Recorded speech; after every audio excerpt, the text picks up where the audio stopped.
اعوذ باللہ من الشیطان الرجیم، بسم اللہ الرحمن الرحیم۔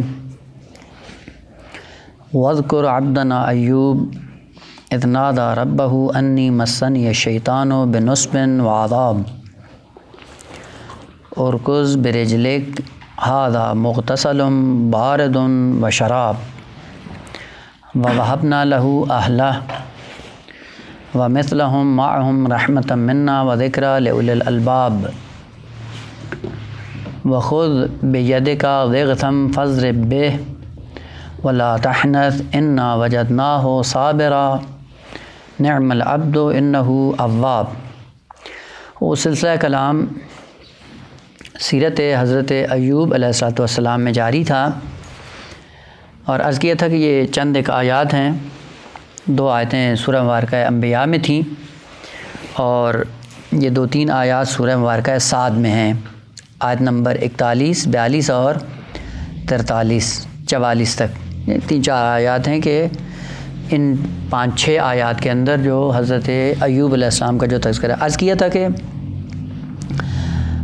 ادب انبیاء یہ تھا کہ جب اللہ کی بارگاہ میں آ کر اپنی مشکلات کا تذکرہ کرتے ہیں تو صرف خدا کی بارگاہ میں ہی درد دل کرتے ہیں، اور جب خدا کی بارگاہ میں درد دل کیا جاتا ہے تو اس کو قرآنی اصطلاح میں صبر جمیل کہا جاتا ہے۔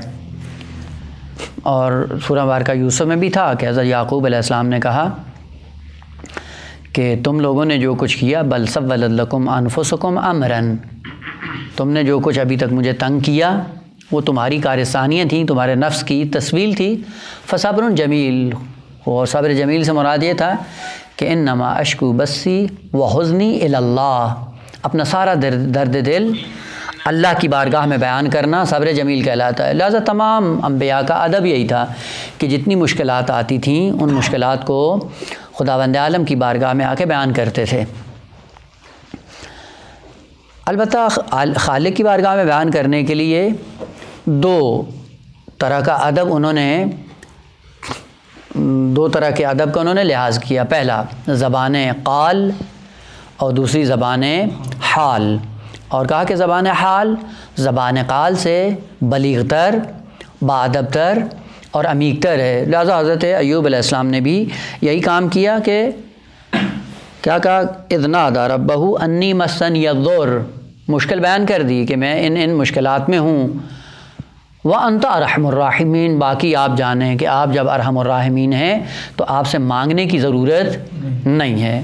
وہ جو ارحم الراحمین ذات ہو فقط اس کے سامنے اظہار عجز کرنا ہی ادب کہلاتا ہے۔ اظہار عجز کیا اور اس کے بعد پھر خدا نے کیا دیا کہ انشاءاللہ وہ بعد میں بیان ہوگا۔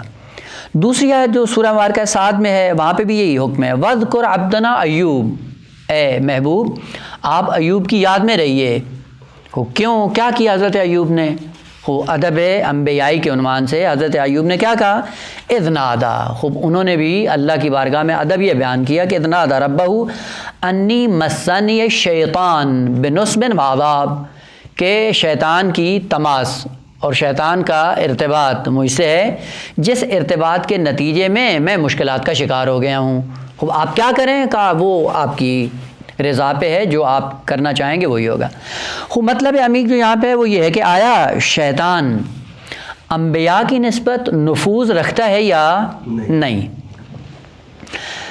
یہ چیز ذہن میں رکھ لیں، چونکہ انسان مجموعہ ہے 2 چیزوں کا، جسم اور روح، اور روح کے پھر مراتب ہیں، اور ہر مرتبہ روح کا الگ اعتبار سے ایک حقیقت کا حامل ہے کہ جس کی طرف بار بار اشارہ ہوا ہے۔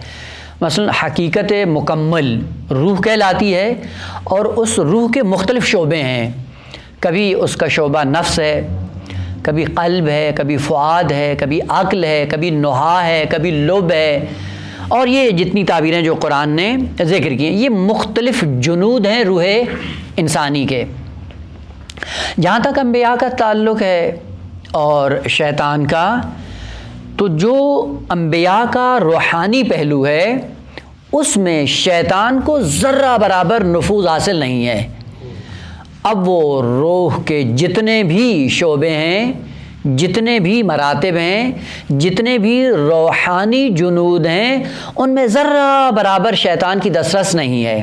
پس اس اعتبار سے انبیاء کا یہ پہلو کاملاً محفوظ ہے، اور وہ خود اس کا اعلان ہے کہ لَأُغْوِيَنَّهُمْ أَجْمَعِينَ إِلَّا عِبَادَكَ مِنْهُمُ الْمُخْلَصِينَ، یہاں تک میری کوئی دسترس نہیں ہے۔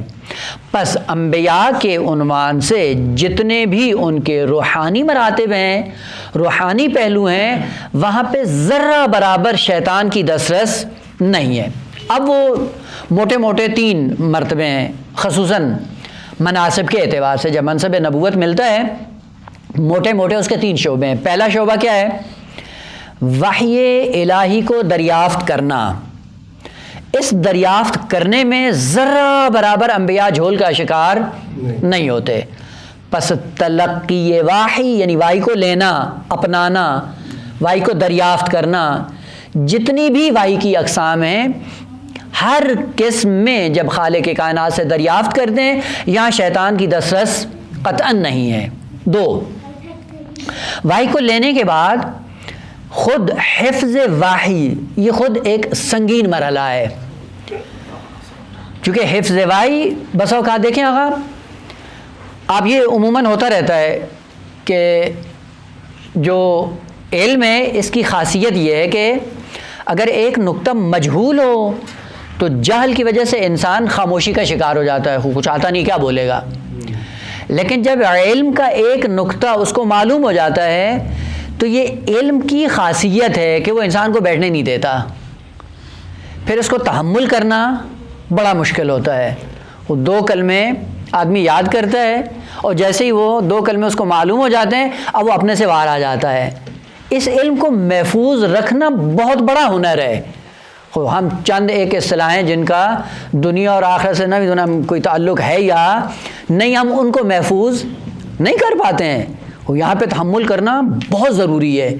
دوسرا مرحلہ ہے تلقی وحی کہ جو علم سے بالاتر مرتبہ ہے، کیونکہ علم کے ذریعے کیا ہے آپ معلوم کی بعض حقیقت کو معلوم کر لیتے ہیں، کل حقیقت آپ کو معلوم نہیں ہوتی، لیکن وحی کے ذریعے کیا ہوتا ہے پورے حقائق عالم بالکل ہاتھ کی ہتھیلی کی طرح انبیاء کے سامنے عیاں ہوتے ہیں۔ خوب ان حقائق کو تحمل کر کے محفوظ رکھنا بہت بڑا ہنر ہے، لہذا دوسرے مرحلے میں آ کر تلقی وحی میں آ کر اس وحی کو محفوظ رکھنے میں بھی کبھی کبھی انسان کو شیطان آ کے ورغلاتا ہے وسوسے کے نتیجے میں کہ اس کا اظہار کرو، اور آدمی جب اظہار کی جگہ نہیں ہوتی اور اظہار کر دیتا ہے رسوا ہو جاتا ہے۔ اسی لیے اس موقع کی تشخیص دینا کہ مجھے کہاں پہ اظہار کرنا ہے اور کہاں پہ خاموش رہنا ہے یہ بہت بڑا ہنر ہے اور بہت بڑا کمال ہے، لہذا دوسرے مرحلے میں انبیاء تلقی وحی کے بعد حفظ وحی میں بھی بے کمال ہی و بے تمام ہی عصمت پہ فائز ہیں اور وہاں پہ بھی شیطان کی کوئی دسترس نہیں ہے۔ تیسرا مرحلہ وحی کا وہ ہے ابلاغ وحی، خوب جو لی ہے امانت اللہ سے، اس امانت کو بشریت تک پہنچانا بھی ہے، چونکہ بشریت اسی ابلاغ وحی کے نتیجے میں منزل کمال کو طے کرے گی۔ جب ابلاغ وحی کا مرحلہ ہو یہاں پہ پھر کئی ایک مشکلات کا انسان شکار ہوتا ہے۔ مثلا حقیقت مجھے معلوم ہے، اگر اس حقیقت کا میں نے اظہار کیا پہلا مسئلہ کیا ہوگا کہ شاید یہ جو اپنے قریبی ہیں یہ ناراض ہو جائیں، پہلی مشکل، لہذا انسان کیا کرتا ہے حقیقت کو کتمان کرتا ہے۔ 2، کبھی کبھی یہ مشکل آتی ہے کہ اگر اس کا اظہار کیا اور اس حقیقت کو بیان کیا کل کو روٹی روزی خطرے میں پڑ جائے گی، اظہار نہیں کرتا، یا اگر اظہار کیا تو اگلے سال کی دعوت نہیں ملے گی، یا اگر اظہار کیا فیس کم ملے گی۔ یہ ساری مشکلات ہیں، وہ ان مشکلات کے ہوتے آئے انبیاء بھی ان مشکلات کا شکار ہوتے تھے، قطعاً ہوتے تھے، اور ایسا نہیں ہوتا تھا کہ جیسے وہ حق اور وحی کے پیغام کو ابلاغ کرتے تھے تو فوراً لوگ کھلے دل سے جا کر استقبال کر کے قبول کرنا، ایسا نہیں تھا، بلکہ جیسے ہی ابلاغ وحی کے مرحلے میں آ کر بیان کرتے تھے پتھر کھانے پڑتے تھے، تہمتیں لگتی تھیں، گالیاں سننی پڑتی تھیں، تبعید ہونا پڑتا تھا، ملک بدر ہونا پڑتا تھا، اور نہ جانے کتنی قسم کی مشکلات کا شکار ہوتے تھے. لیکن ان مشکلات کے ہوتے ہوئے ابلاغ واہی میں کبھی بھی وسوسہ شیطانی کا شکار ہو کر انہوں نے کتمان سے کام نہیں لیا ہے، چھپانے سے کام نہیں لیا ہے، دو نمبری سے کام نہیں لیا ہے. کیوں؟ چونکہ عصمت کے مرحلے پہ فائز تھے. پس شیطان انبیاء کی نسبت روحانی مراتب میں ذرہ برابر ان کے اندر نفوذ نہیں رکھتا. بس اس اعتبار سے خود شیطان کا بھی اعلان ہے، اور خداوند عالم نے بھی انبیاء کی ذات کو روحانی جنبے کے اعتبار سے 100% 100% ان کو شیطان کی دست سے محفوظ رکھا ہے. خوب مرحلہ دوم ہے بدن اور جسم انبیاء. آیا جسمانی اعتبار سے انبیاء پر شیطان کی دسترس ہے یا نہیں ہے؟ خوب اولاً خود شیطان کے لیے واضح ہو جائے کہ یہ کہاں تک یہ جا سکتا ہے. آیا شیطان انبیاء سے ہٹ کر تمام انسانوں پر مسلط ہو سکتا ہے؟ اس حد تک مسلط ہو کہ انسان کا اختیار سلب ہو جائے. اس کے لیے خود قرآن نے اعلان کیا ہے شیطان کی زبان سے، کہا کہ یہ کام نہ ہے، نہ ہو سکتا ہے، اور نہ خدا نے اجازت دی ہے. کیا کہتا ہے؟ ما کان لی علیکم بسلطان، ذرہ برابر مجھے تم پر خدا نے تسلط نہیں دیا. پس اس کا مطلب یہ ہے کہ شیطان اصل کلی ہے، اولی یہ ہے کہ خدا نے اس کو سلطنت نہیں دی ہے انسانوں پر. خوب کیا کیا ہے؟ یہ کہتا ہے الا ان دعوتکم، میرا کام کیا ہے؟ تمہیں بلانا، دعوت نامہ بھیجتا ہے. خود دعوت نامے پہ کون لبیک کہتا ہے؟ خود جو لبیک کہے گا وہ اپنے اختیار سے لبیک کہتا ہے، اور جو نہیں کہتا ہے وہ بھی اپنے اختیار سے لبیک کہتا ہے. پس شیطان تسلط کے عنوان سے خدا نے اس کو اجازت نہیں دی ہے. اسی لیے جب کل قیامت کے دن پہنچے گا تو کیا کہے گا؟ لا تلومونی بل لوموا انفسکم. خود میری ملامت کیوں کرتے ہو؟ میں نے تمہیں مجبور کیا تھا کہ گناہ کرو، خود میں نے تمہیں ترغیب دلائی، دعوت دی اور دعوت نامہ بھیجا، تم نے اجابت کی. خود چاہتے تو نہیں آتے، مگر میں نے تمہیں مجبور کیا تھا، ہاتھ پکڑ کے میں نے تمہیں گناہ میں مبتلا کیا تھا. خود میں نے فقط گناہ کو تمہارے لیے کیا کیا تھا؟ زینت بنا کر سجا کر تمہارے سامنے پیش کیا. خود عقل سے کام لیتے اور عقل کی سنتے تو خود نہ آتے، اس دام میں نہیں پھنسے. پس شیطان تسلط کے عنوان سے کبھی بھی کسی کو مجبور نہیں کر سکتا. خوب یہ قانون ہے عام انسانوں کے لیے. ہو انبیاء بطریقے اولا، ان کے اوپر اس کا کوئی دسترس یا تسلط نہیں ہے. خوب پھر وہ روایات ان کا کیا کریں گے آگا کہ بعض آیات بھی ہیں وَشَارِكْهُمْ فِي الْأَمْوَالِ وَالْأَوْلَادِ. خوب آپ کیا کرو؟ شریک ہو جاؤ. کس میں؟ ان کے مال میں اور ان کی اولاد میں. خوب بسا اوقات جب لقمہ حرام جاتا ہے اور شیطان کے توسط سے ہوتا ہے تو وہ لقمہ حرام سے جو نطفہ بن کر تولید نسل ہوتی ہے، اس میں کیا ہے؟ آدھا حصہ اس کا اپنی جگہ محفوظ ہے. خوب یہ شراکت پھر کیا ہے؟ ادھر سے جب کا تسلط نہیں ہے تو پھر یہ شارکم فی الاموال والاولاد کیا ہے؟ یا نہج البلاغہ کی تعبیر کہ جہاں پہ اوصاف منافقین اور اوصاف متقین امام علیہ السلام نے ذکر کیے، وہاں پہ کیا کہا کہ یہ شیطان تمہاری رگوں کے اندر خون کی طرح بن کر پورے جسم میں حرکت کرتا ہے. پھر وہ کیسے ہے؟ ادھر کا تسلط نہیں اور ادھر اتنا خون کی طرح تمہاری رگوں کے اندر دوڑتا ہے. خوب ان کو آپس میں کیسے جم کیا جائے؟ جم یہ ہے کہ اولاً بذات شیطان کو کوئی تسلط نہیں ہوتا، دعوت کی حد تک ہے، اور جو قرآن نے تعبیر استعمال کی ہے وہ وسوسے کی حد تک ہے، اس سے بالاتر نہیں ہے.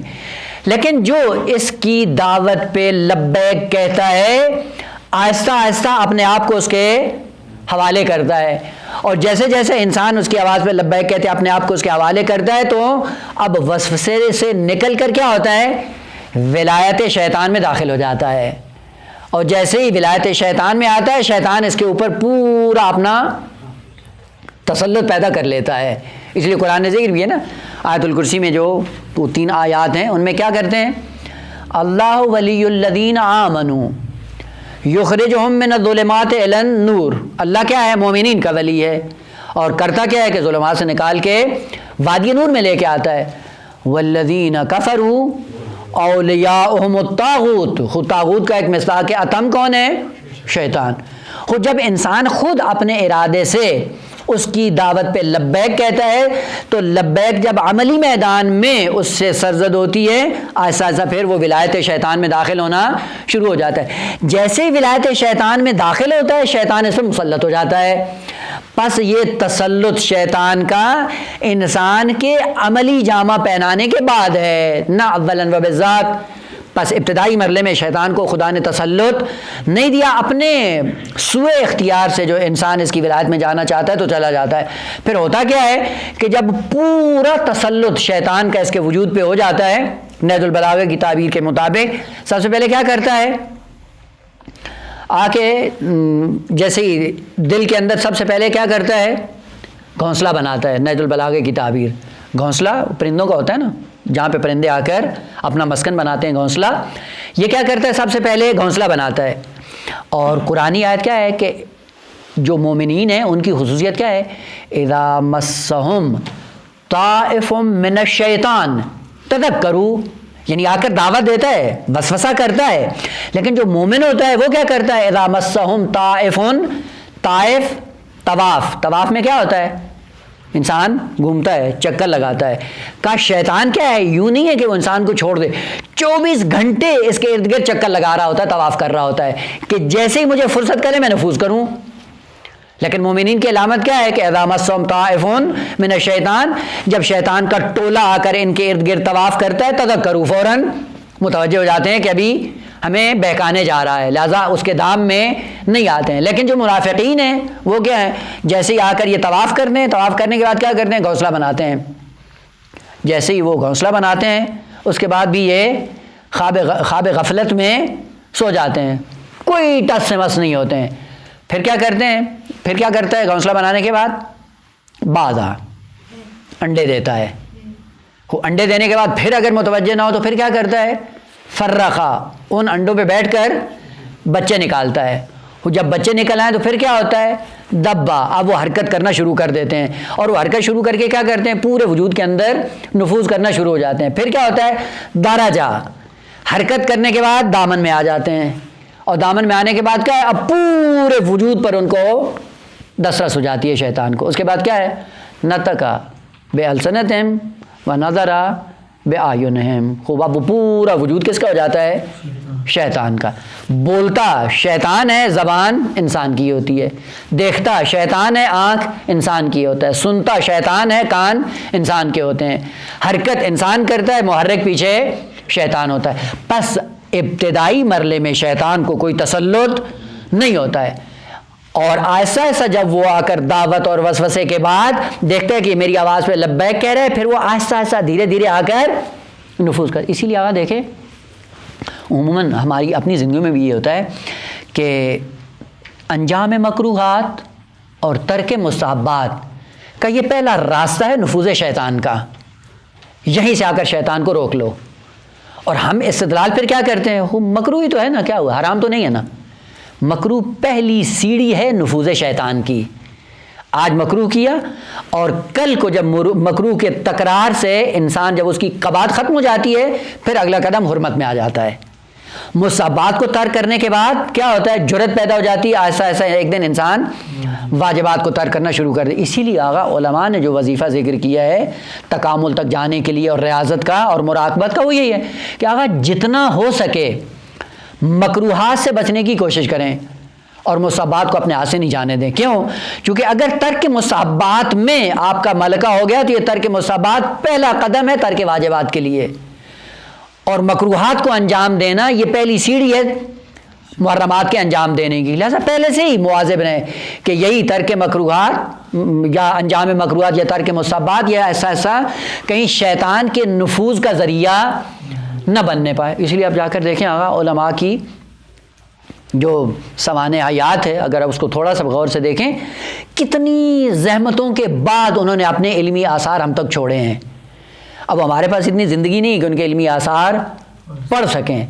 اب یہ علمی آثار کیسے ہیں آغا؟ اگر ان کی زندگی کو ان کے آثار پہ تقسیم کیا جائے تو اصل یہ آثار ان کی زندگی سے کہیں زیادہ ہیں۔ وہ کیسے اتنی توفیق دے دی خدا نے؟ وہ پیچھے کیا تھا؟ اتقوا اللہ وَيُعَلِّمُكُمُ اللَّهُ۔ علامہ حلی رضوان اللہ تعالی علیہ اور خواجہ نصیر الدین طوسی رضوان اللہ تعالی علیہ، یہ دونوں ایک ہی ساتھ میں بغداد کے اندر تحصیل علم میں مصروف تھے۔ دونوں ایک دوسرے کے استاد بھی ہیں اور دونوں ایک دوسرے کے شاگرد بھی ہیں۔ علامہ فقہ پڑھاتے تھے خواجہ کو اور خواجہ عقائد پڑھاتے تھے علامہ کو، لہذا سب سے بہترین شرح تجرید الاعتقاد کی، علم کلام کی جو کتاب ہے خواجہ کی، اس کی شرح علامہ کی ہے، اور یہ واحد کتاب ہے جس پہ بے تحاشا شروحات لکھی گئی ہیں اور 40 کے نزدیک فقط اہل سنت کی ہیں۔ ان میں سے بہترین شرح تجرید الاعتقاد کی علامہ حلی کی بنام کشف المراد۔ علامہ حلی کہتے ہیں کہ 23 سال تک میں اور خواجہ نصیر الدین طوسی ایک کمرے میں رومیٹ تھے، اور کہتے ہیں کہ میں نے اس 23 سال کے دورانیے میں خواجہ نصیر الدین طوسی سے ترک اولا تک نہیں دیکھا ہے۔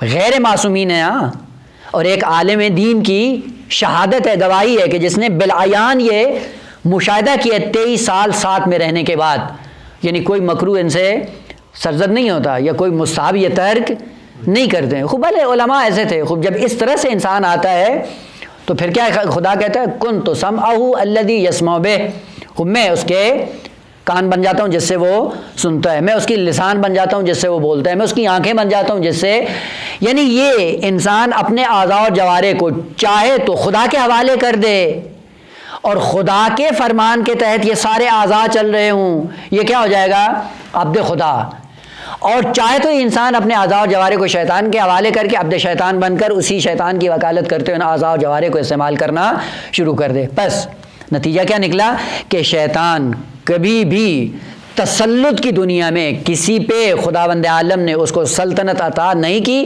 مگر یہ کہ انسان اپنے ارادے اور اختیار سے خود جب اس کی ولایت میں چلا جاتا ہے تو اپنے سوء اختیار سے گیا ہے، نہ کہ خدا نے مسلط کیا۔ پس خدا نے شیطان کو کسی پر مسلط نہیں کیا، ہاں وہ لوگ جو خود اپنے سوء اختیار سے اس کی ولایت میں جانا چاہتے ہیں تو شیطان ان پہ مسلط ہو جاتا ہے۔ اسی لیے قرآن کی آیات بھی دو طرح کی ہیں، بعض آیات جو کہتی ہیں کہ ما کان لی علیکم بسلطان، ذرہ برابر سلطنت خدا نے ابتدائی مرحلے میں مجھے نہیں دی، اور ادھر سے وہ آیات جو کہتی شارکم فی الاموال والاولاد، ان کے لیے کہ جو ایسا ایسا شیطان کی آواز پہ لبیک کہہ کر اس کی ولایت میں چلے جاتے ہیں۔ اسی لیے خداوند عالم نے کہا وَاذْكُرْ عَبْدَنَا ایوب، ہمارے اب بندے کو یاد کرو۔ ایوب کیا کیا اس نے؟ اذ نادى ربہ، اپنے پروردگار کو ندا دی، کیا کی؟ انی مسنی الشیطان بنصب وعذاب، کہ شیطان نے مجھے مشکلات میں ڈال دیا ہے۔ نصب کہتے ہیں تنگی کو، مسنی مساج سے عرض کیا تھا کل، یعنی فقط رابطہ برقرار کیا ہے، نفوذ نہیں ہے، اسی لیے لفظ مسا استعمال ہوا ہے، تماس ارتباط ہے، نفوذ نہیں ہے۔ خود نصب کہتے ہیں تنگی کو، اور تنگی کی وجہ سے اب وہ ظاہر تنگی کہاں پہ؟ ممکن ہے زندگی میں ہو، ممکن ہے سانس لینے میں ہو، ممکن ہے کوئی بیماری کے سائے میں انسان کبھی تنگی اور مشکلات کا شکار ہو جائے، اور اسی سے کلمہ کیا نکلا ہے؟ ناصبی۔ ناصبی کیا کرتا ہے؟ وہ اپنے وجود کو ولایت کے عنوان سے تنگ کر دیتا ہے، ولایت اہل بیت کو قبول نہیں کرتا ہے، وہ جب تنگ کرتا ہے اپنے دائرے کو، اس لیے ناصبی کہلاتا ہے، جس کا دوسرا معنی کیا ہے؟ وہ کہتے ہیں کہ دشمنی نہیں ہے، نصب یا ناصبی یا نصب کا معنی کیا ہوتا ہے؟ اپنے دائرے کو تنگ کر دو، اس تنگی دائرے کی وجہ سے ہمیشہ مشکلات کا شکار رہتا ہے۔ کیا کیا ہے شیطان نے؟ شیطان نے میرے لیے مشکلات کا ایک انبار لگا دیا، اور وہ انبار کیسے تھا کہ اس شیطان کے وسوسے سے جو اس نے بعض افراد کو اپنا چیلا بنا کر ان کو استعمال کیا حضرت ایوب علیہ السلام کے خلاف، اور حضرت ایوب علیہ السلام کو شہر سے باہر نکال دیا گیا۔ یہ جو باہر نکالا گیا ہے یہ کیا تھا؟ اصل پلاننگ شیطان کی تھی جو انسانوں کے توسط سے مرحلہ عمل میں آئی، لہذا محرک اصلی چونکہ شیطان تھا، اس لیے آ کر حضرت ایوب کہتے ہیں مسنی الشیطان بنصب، شیطان نے مجھے مشکلات میں ڈال دیا ہے، اور ان مشکلات کے نتیجے میں کیا ہے؟ اب عرصہ حیات مجھ پہ تنگ ہو گیا ہے کہ ان کے برنامے کے تحت یا ان کی پلاننگ کے تحت میں عذاب اور مشکلات کا شکار ہو گیا ہوں۔ خوب جب مشکلات کا شکار ہوئے تو کیا کرو؟ دور کرو یا نہیں کرو نا، اظہار نہیں ہے زبان پہ. مشکل کا اظہار کیا خدا کی بارگاہ میں، اور مشکل کا اظہار کرنے کے بعد صبر جمیل پہ فائز ہوئے. البتہ صبر جمیل کا معنی فقط یہ نہیں ہے کہ قیامت کے دن خداوند عالم اس صبر کا نتیجہ انسان کو دے گا، وہ قطعاً دے گا چونکہ وعدہ ہے. لیکن اگر صبر جمیل کی انسان جب صبر جمیل کی منزل پہ آ جاتا ہے انسان، تو ایسا نہیں ہے کہ فقط دنیا میں اس کا اجر محفوظ ہے، نہ معذرت آخرت میں اس کا اجر محفوظ ہے، بلکہ دنیا میں بھی اس صبر جمیل کا اثر نمایاں ہو جاتا ہے، ظاہر ہو جاتا ہے، جس طرح کہ خداوند عالم نے کیا.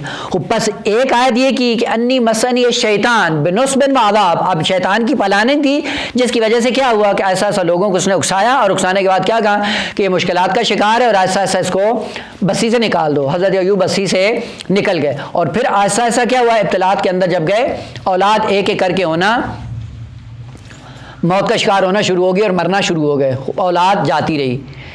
آخر میں روایات میں ملتا ہے کہ فقط ایک بیوی بچ گئی جو حضرت ایوب علیہ السلام کی دیکھ بھال کرتی تھی، اس کے علاوہ کوئی بھی نہیں تھا، مال منال سب ختم، اولاد نابود ہو گئی اور موت کے گھاٹ اتار دی گئی، اور تنہا بچ گئے. اور تنہائی کے بعد جب تک بدن میں سکت تھی وہ عبد شاکر تھے، اور جب بدن کی توانائی بھی ختم ہو گئی تو عابد صابر بن کر اللہ کی بارگاہ میں فقط آ کر اپنے درد اور مصائب کو بیان کرنا شروع کر دیا.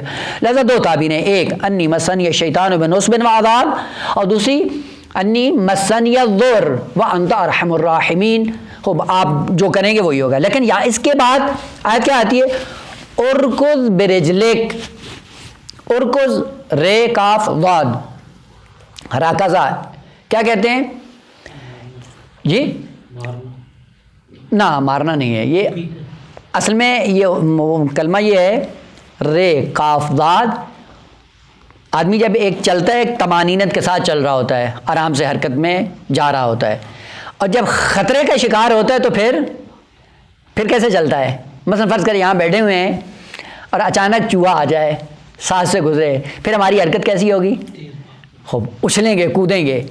اس اچھلنے کودنے کو عربی میں راکزہ کہا جاتا ہے، جس کے اندر سکون نہیں ہوتا. اسی لیے لازم المعنی کیا ہے کہ پاؤں پٹکیں ماریں. یہ مارنا معنی نہیں ہے، یعنی اچھل کر پاؤں کو زمین پہ مارنا.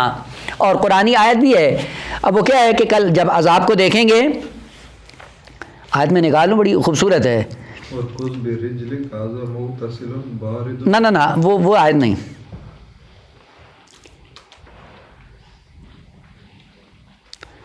آیت کسی اور اس میں ہے.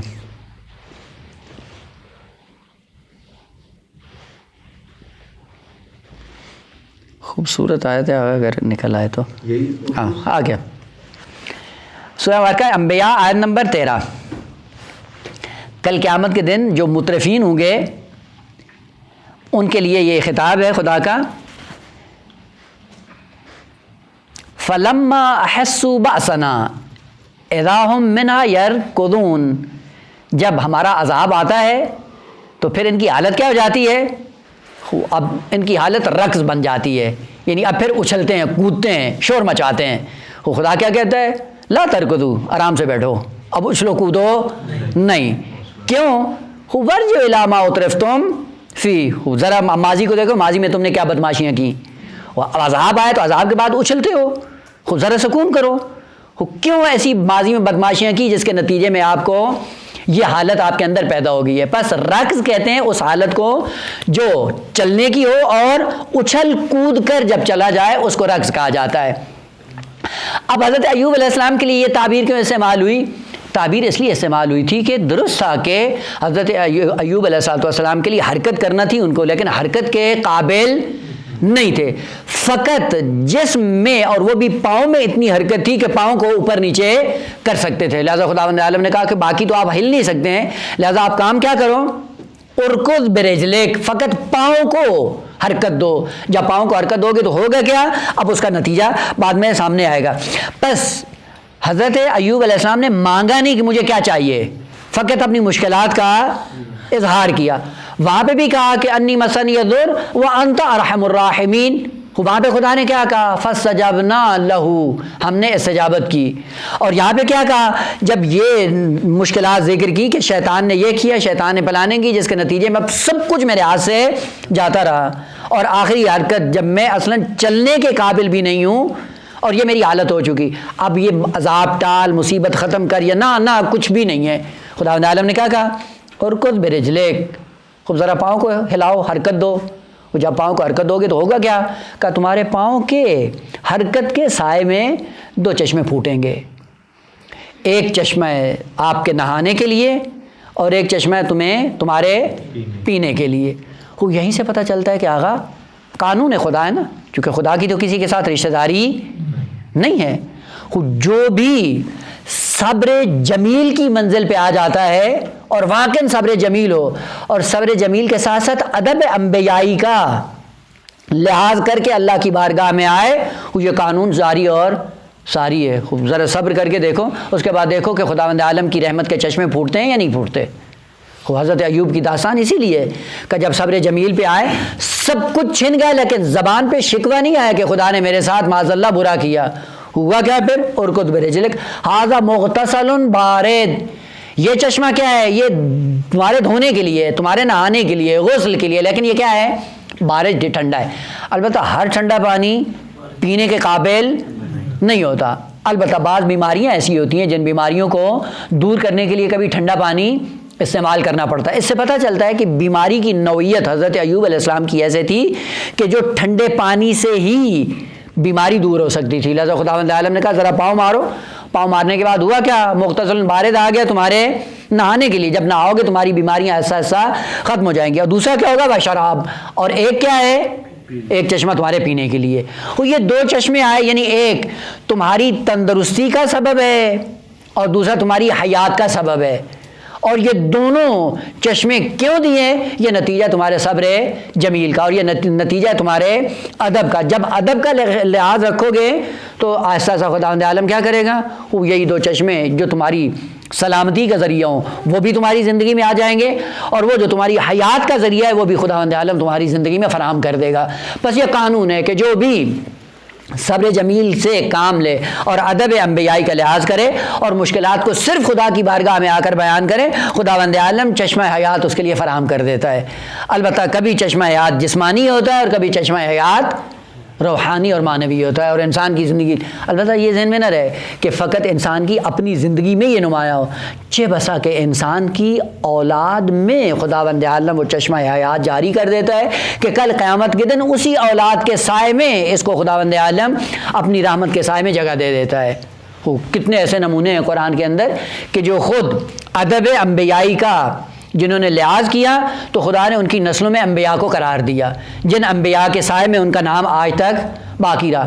اور اگر انسان اس ادب کا لحاظ کرتا ہے خداوند اعلیٰ انبیاء کو معمور کر دیتا ہے، جس طرح کہ حضرت خضر علیہ السلام اور حضرت موسیٰ علیہ السلام کیا کیا؟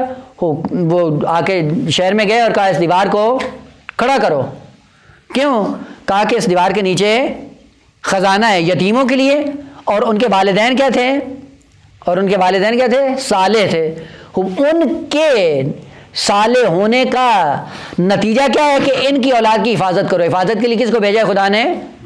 اپنے انبیاء کو. بس کبھی کبھی ایسا ہوتا ہے کہ انسان اپنی زندگی میں ان آثار کو نہیں دیکھتا ہے، لیکن اولاد کے اندر وہ سلسلہ جاری و ساری ہوتا ہے. بس کبھی انسان یہ گمان نہ کرے کہ میری زندگی میں اگر رونما نہیں ہوا تو خداوند عالم نے معاذ اللہ اس کا اجر نہیں تھے. نہ، چہ بسا کہ وہی اجر آپ کی اولاد کے اندر جب جاری و ساری ہوتا ہے تو وہ خود اجر معالن اسی انسان کی طرف جا کے بازگشت کرتا ہے.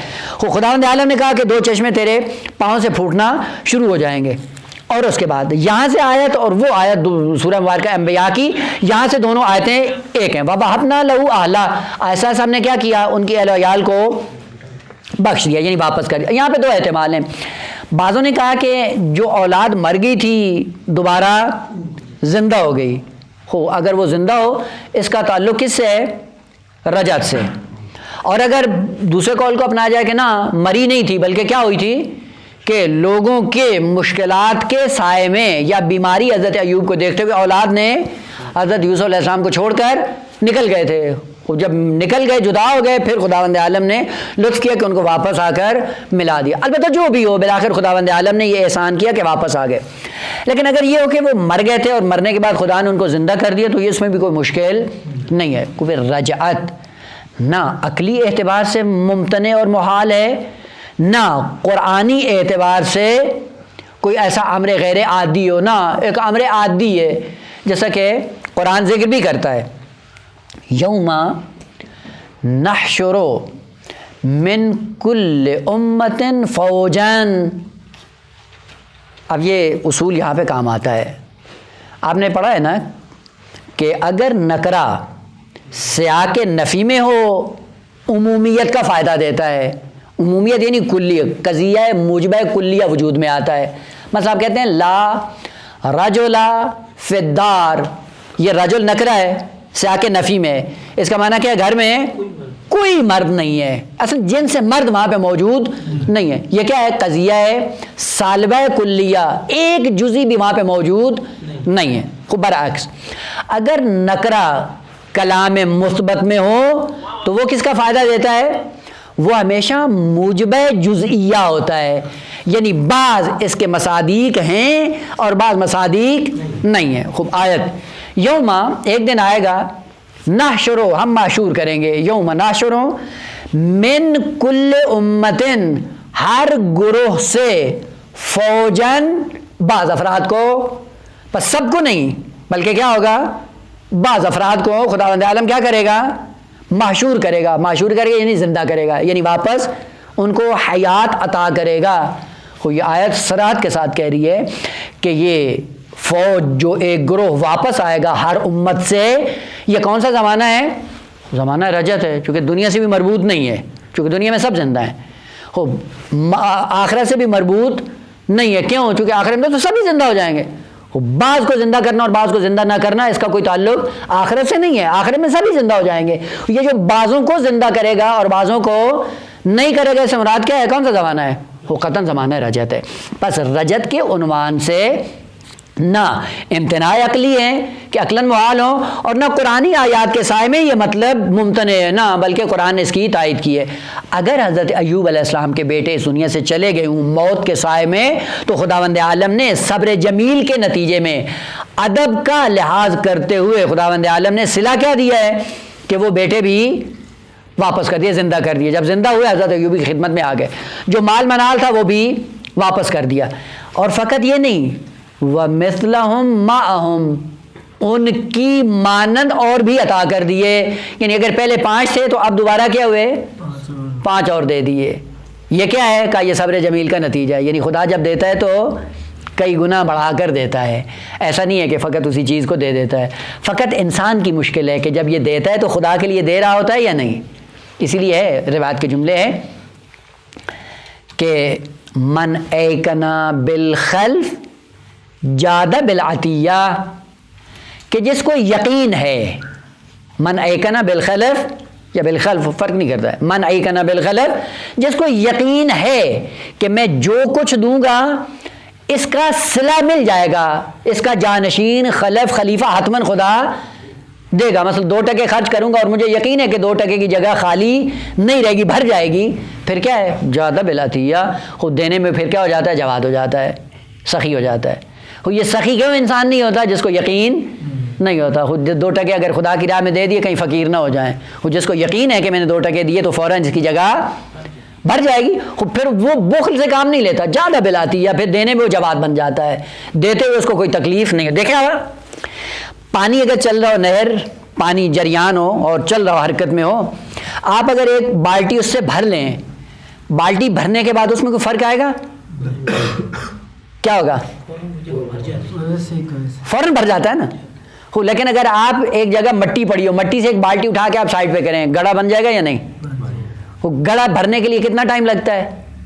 بہت زیادہ ٹائم لگتا ہے. فوراً تو وہ نہیں، ایک زمانہ لگتا ہے، ہوا چلے، مٹی آئے اور ایسا ایسا وہ گڑا بھر جائے. کہ انسان بھی 2 طرح سے ہیں. جو خداوند عالم کے بارے میں، ایک وہ ہے جو زمین میں گڑا کھود کر تصور کرتا ہے خدا کے لیے کہ دے دیا تو یہ گڑا کب بھرے گا، بھرتا نہیں ہے. پھر ایک وہ ہے جو خدا کی بارگاہ میں آ کر خدا کے بارے میں یہ عقیدہ رکھتا ہے کہ پانی کی طرح نعمت آ رہی ہے اور جب میں خرچ کرتا رہوں گا تو جگہ بھرتی رہے گی، اور وہ جو بھرتی رہے گی تو وہ فوراً وہ جواد بننے میں کسی قسم کی کمی نہیں چھوڑتا۔ لہذا خدا نے کیا کہا کہ ہم نے اس کی اہل و عیال کو واپس کر دیا، فقط وہ نہیں وَمِثْلَهُمْ مَعَهُمْ، اور اس کی مانند بھی ہم نے اس کو دے دیے، یعنی اگر 5 تھے تو 10 کر دیے، اگر 10 تھے تو 20 کر دیے، اگر 10% حضرت کے ختم ہوئے تھے تو 20 آ گئے، اگر 10 بھیڑیں تھیں تو 20 ہو گئی، یعنی جتنا تھا ہم نے 2 برابر کر دیا۔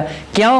چونکہ کیا کہا تھا حضرت ایوب علیہ السلام نے کہ انی مسنی الضر وانت ارحم الراحمین، خوب جب اس نے مجھے ارحم الراحمین مانا ہے عقیدے میں تو میں ارحم الراحمین بن کر اس کی زندگی میں ظاہر ہوتا ہوں۔ کیا کیا؟ رحمتا منا، خوب یہ رحمت تھی ہماری طرف سے، خوب جو ہمیں ارحم الراحمین مانتا ہے، ہماری رحمت کا ادنا ترین اثر یہ ہوتا ہے کہ جب ہم دیتے ہیں 2 برابر کر کے دیتے ہیں۔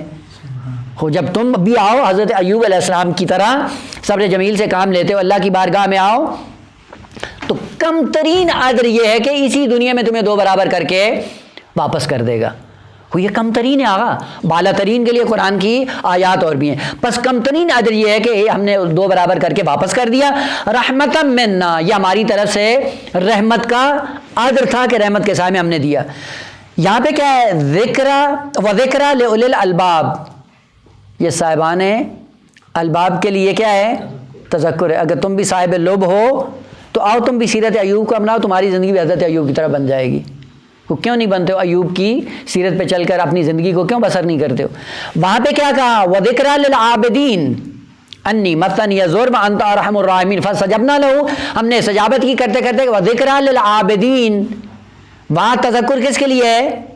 عابدین کے لیے۔ یہاں تذکر کس کے لیے ہے؟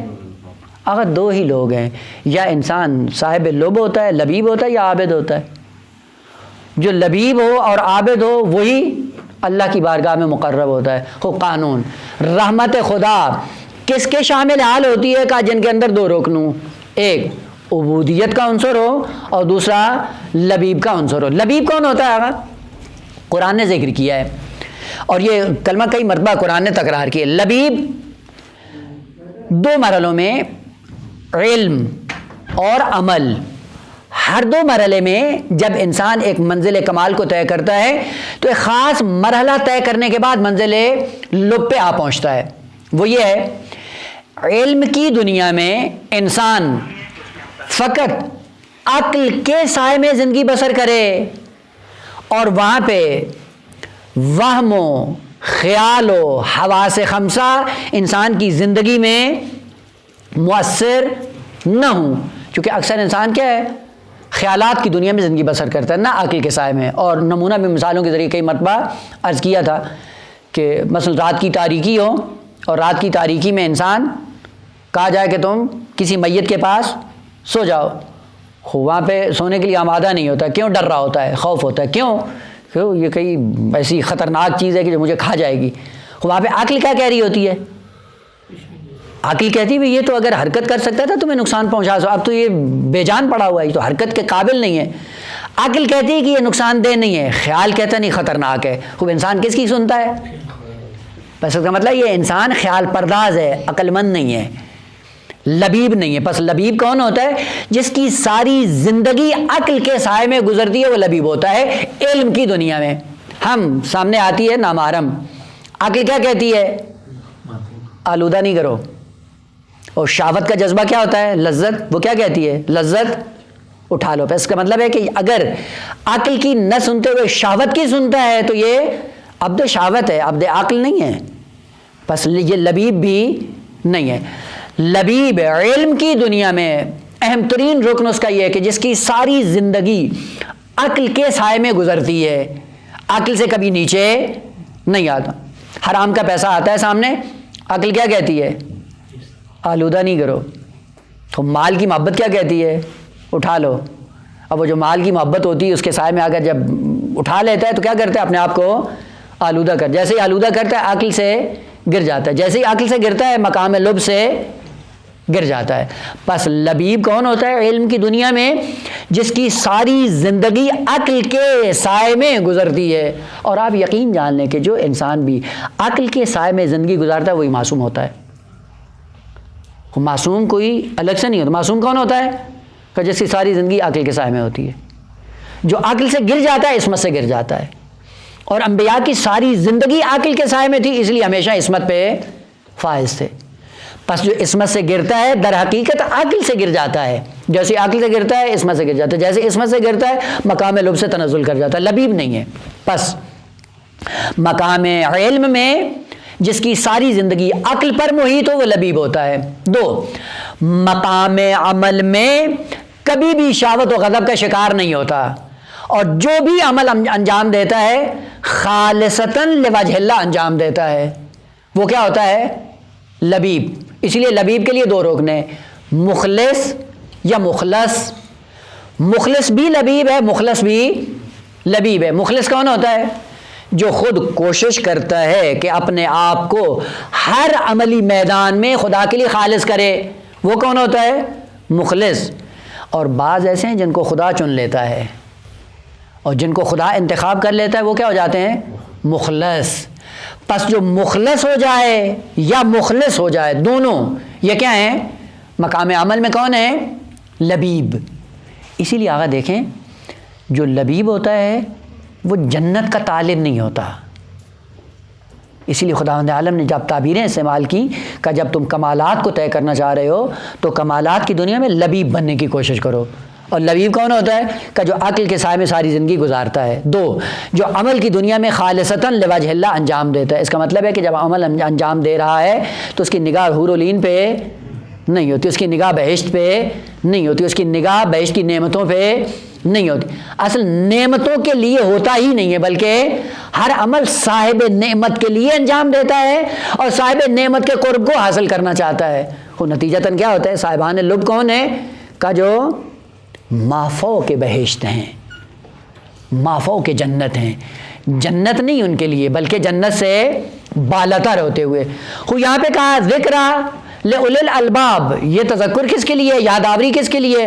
کہ یہ سیرت پڑھو اور تم بھی حضرت ایوب کی طرح جا کر کیا بنو؟ لبیب بنو۔ اس سے پتہ چلتا ہے کہ حضرت ایوب علیہ السلام مقام لب پہ فائز تھے، اور مقام لب کا تقاضا یہی تھا کہ جب علم کی دنیا آتی ہے عقل کی روشنی میں ساری زندگی گزرتی ہے اور ذرہ برابر شکوہ خدا کا زبان پہ نہیں آتا ہے۔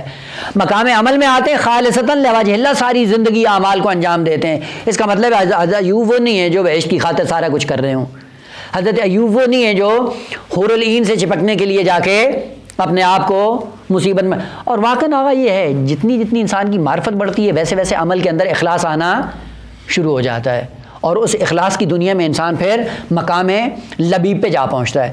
لیکن پہلی آج ذکر یہ ذکرہ للعابدین، عابدین کے لیے تذکر ہے۔ یہاں پہ کیسے ان کو آپس میں جمع کیا جائے؟ وجہ جمع یہ ہے کہ یا صبر جمیل پہ فائز ہونے کے بعد انسان مقام لب پہ کب پہنچتا ہے؟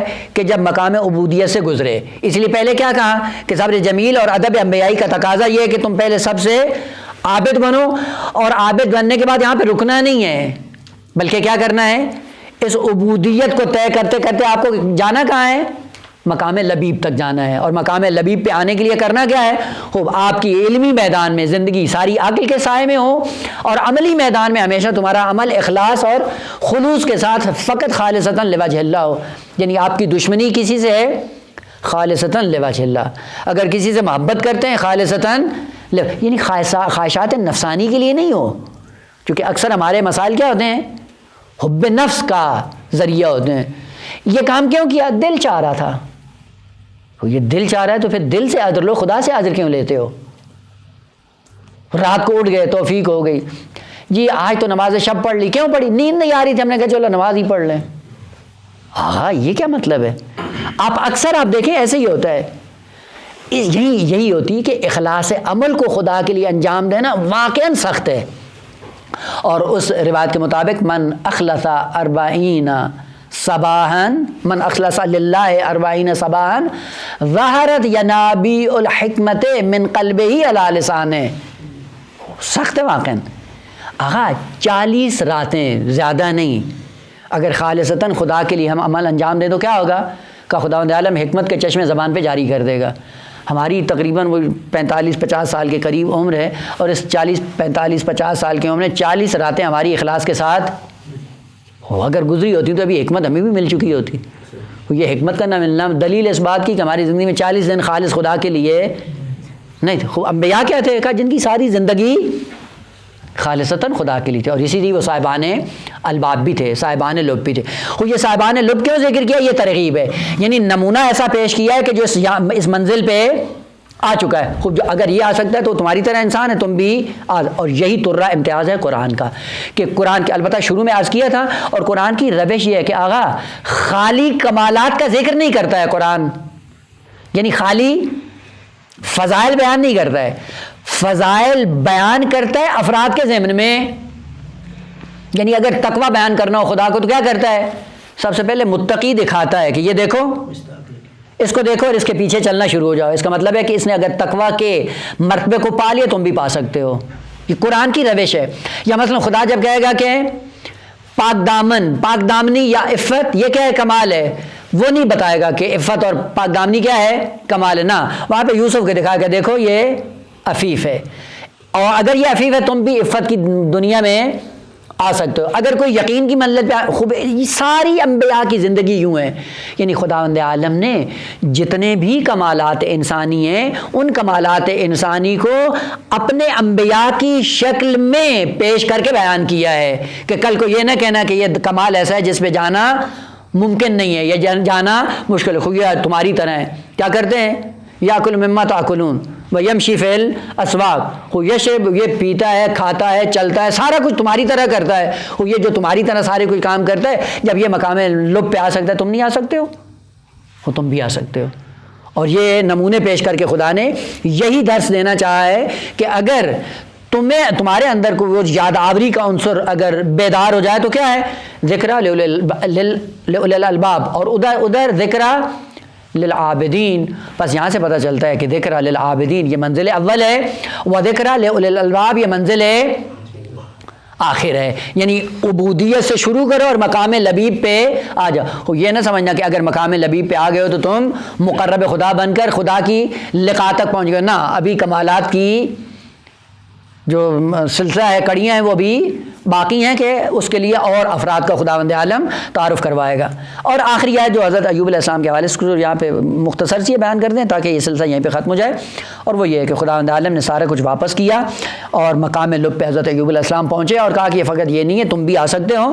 اس کے بعد وَخُذْ بِيَدِكَ ضِغْثًا، خذ لو اپنے ہاتھ سے، کیا؟ ضغ، ضاد غین سے، جس کے لیے کلمہ جس کی جمع اضغاث استعمال ہوئی تھی سورہ مبارکہ یوسف میں، اضغاث و احلام، وہاں پہ ذکر کیا تھا کہ احلام کیا ہے، اضغاث کس کو کہتے ہیں؟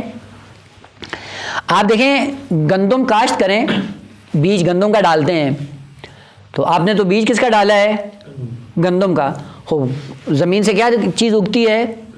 گندم، لیکن گندم کے ساتھ ساتھ کچھ اور جڑی بوٹیاں بھی نکل آتی ہیں، خوب وہ جو نکلی ہیں وہ کیا ہیں؟ وہ آپ نے کاشت کی ہیں؟ نہ، آپ چاہتے تھے کہ یہ باہر آئے؟ نہ، وہ کیا ہوا ہے؟ وہ گندم کے ساتھ خود بخود پیدا ہو گئی ہیں۔ ان چیزوں کو جو خود بخود پیدا ہوں اور مقصود نہ ہوں ان کو عربی میں زغز کہا جاتا ہے۔ خود زغز کیا ہوتا ہے؟ مثلا انسان گناہ کرتا ہے، نہ دل چاہتا ہے، نہ کبھی کبھی شیطان کے جھانسے میں آ جاتا ہے، کبھی کبھی گناہ کے تصورات کے نتیجے میں سو جاتا ہے اور پھر نہ جانے کیا کیا خواب دیکھنے کے بعد پھر صبح نہانا پڑ جاتا ہے انسان کو۔ اور یہ کیا ہے؟ یہ اضغاث، اضغاث یعنی وہ فضول مادہ یا وہ چیز جو مقصود بذات نہیں ہوتی۔ اسی لیے یہ جو گھاس ساتھ میں اگتی ہے گندم کے، اس کی طرف کسان کی کوئی توجہ نہیں ہوتی، گندم کی توجہ، خوب ظاہر سی بات ہے جس سے لیے محنت کی ہے اسی پہ اس کی نظر بھی ہوتی ہے، لہٰذا اس کو کیا کرتا ہے؟ وہ جو الگ سے ساتھ میں اگتی ہے وہ گھاس، اس کا کیا کرتا ہے؟ کاٹ کے پھینک دیتا ہے، جب پھینکتے وہ کیا ہے؟ سوکھ جاتی ہے، سوکھنے کے بعد ختم ہو جاتی ہے۔ وہ تنکا جو مقصود بذات نہیں ہوتا کسان کا، اور وہ جب اگتا ہے زمین سے اس کو کاٹ کے جب پھینک دیا جاتا ہے اور وہ سوکھ جاتا ہے، اس سوکھے ہوئے تنکے کو عربی میں زغز کہا جاتا ہے۔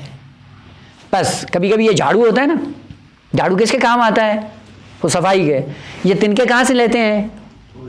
وہی زغز ہیں، تنکے آپ نے اکٹھے کیے، اکٹھے کرنے کے بعد کیا کیا؟